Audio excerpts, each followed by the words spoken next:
Three spawning baits you need to know if you're fishing a grass lake during the spring.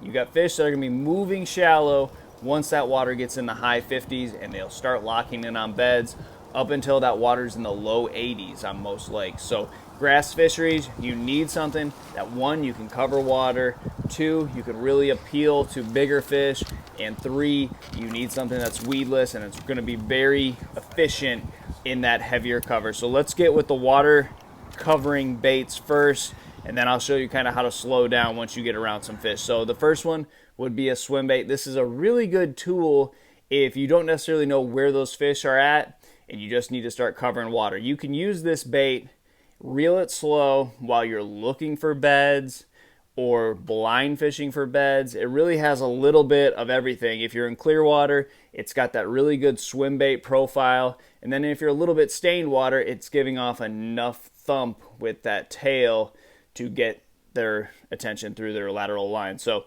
this bait's kind of really appealing to all types of fisheries. And this is my favorite shallow water grass swim bait. This is a Gambler Big Easy. They also make this an easy swimmer. I'm going to rig this bait up two different ways. Now, if I'm fishing around a lot of heavy cover, that would be lily pads, all kinds of different grass, where if you look in a big spawning area and you see grass everywhere, I'm going braided line. I'm going a 6/0 super line hook on the Big Easy and a 5/0 super line hook on the Easy Swimmer. And then I'm going to rig it up with probably an 1/8 ounce to a 1/16 ounce weight and straight braid.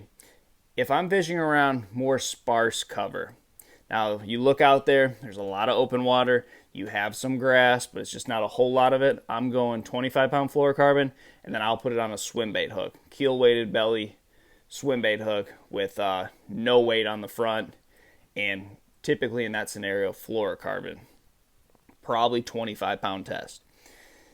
The next bait, this is really going to be fished in the same general areas that the swim bait is. This is a swimming worm. This just gives those fish a different profile. I feel like I can fish this bait slower if I need to, but again, it's weedless. You can cover a bunch of water. It's really the same type of scenarios that you're going to fish that swim bait in.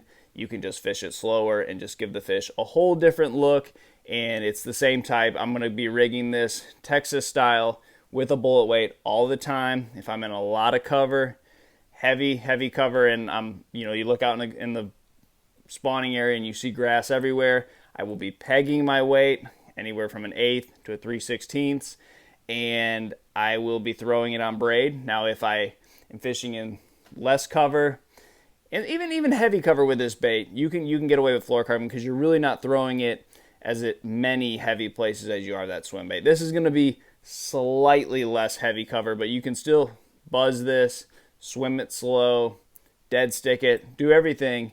This is just a good in between the swim bait, and the next bait we're about to talk about is a soft plastic stick bait. Everybody makes one of these. This is the 5-inch version. You can do so much with this bait, but let's just talk about spawning fish for right now and a few things that I think a lot of people don't mention about this bait that's taken me a few years to learn. So this bait, very powerful when you know the general area where they're at. Another thing that I haven't heard many people talk about with this bait is a lot more effective in shallower water, like 2 foot of water or less.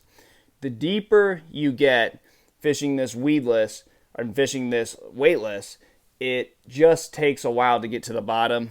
It seems like if you're dealing with a lot of wind or just in deeper water, you might not be around a lot of fish.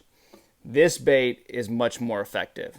You can cover more water and you can just kind of be a lot more efficient and fish quicker even if you are in a small area.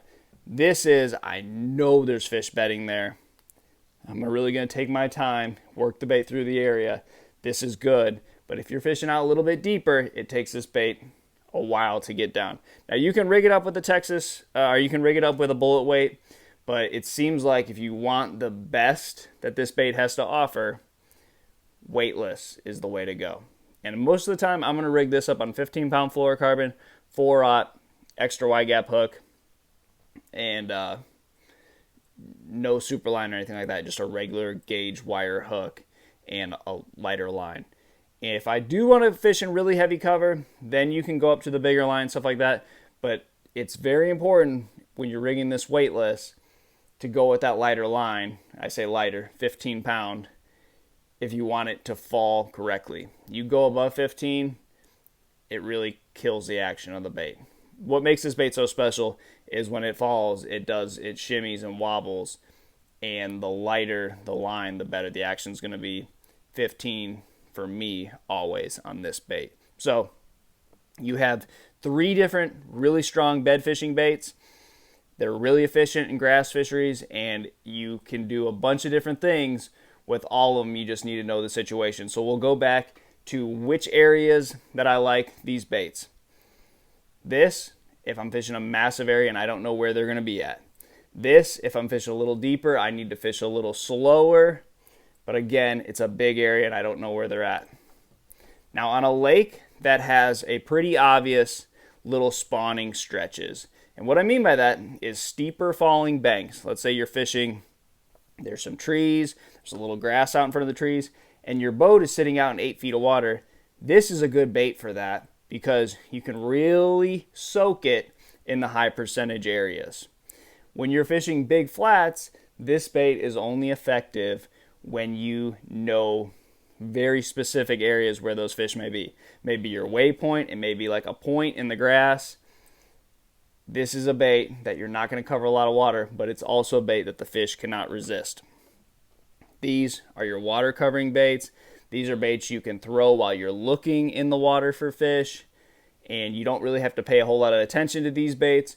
You can just throw them out and be scanning the water with your eyes looking for spawners. So 3 really strong bed fishing baits, really in all lowland reservoirs, grass or not, but in grass, these are the most efficient baits there are on the market. So thanks for watching, guys, and I'll see you on the water.